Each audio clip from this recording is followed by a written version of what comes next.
Sosok Elin, gadis cantik yang jadi badut ngamen di lampu merah mendadak jadi sorotan. Hal itu bermula dari beredarnya video singkat dua bocah cantik memakai kostum badut di jalanan. Nah, salah satu yang mencuri perhatian warganet adalah bocah yang mengenakan kostum badut berwarna pink. Warganet dibikin terpesona oleh paras pengamen cantik yang kala itu tengah mengamen di lampu merah. Bahkan, warganet yang melihat video tersebut berbondong-bondong berkomentar ingin mengadopsi sosok pengamen cantik pakai kostum badut tersebut. Adapun video itu viral bermula saat diunggah oleh Alicia Latif di akun TikTok pribadinya. Sayangnya saat ini, video pengamen cantik itu dihapus oleh pihak TikTok.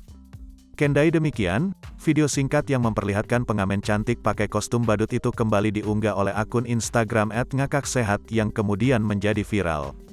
"Kamu cantik banget," kata Alicia Latif dalam video tersebut. Bocah itu pun langsung tersipu malu mendengar pujian tersebut. Ia lalu beranjak pergi ke mobil lain. Dilansir dari program Selebrita Expose Trans 7, Sabtu, tanggal 7 Mei tahun 2022, bocah cantik itu bernama Elin, dia diketahui tinggal di daerah Jakarta. Elin mengaku dirinya bekerja ingin membantu kakak ibundanya tersebut.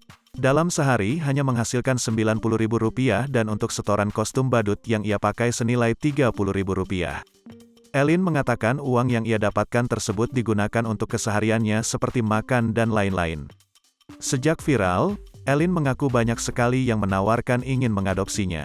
Namun, ia tak mau dan selalu menghindar. "Saya nggak mau, setelah dengar pengen diadopsi, saya lari," ujar Elin dikutip dari kanal YouTube Trans 7 Lifestyle, Minggu, tanggal 8 Mei tahun 2022. Bahkan, ia mengaku sempat ada yang mengajak untuk menjadi anaknya menawarkannya untuk diurus dan disekolahkan. Lagi, Elin menolak tawaran tersebut dan berkata ia sudah sekolah.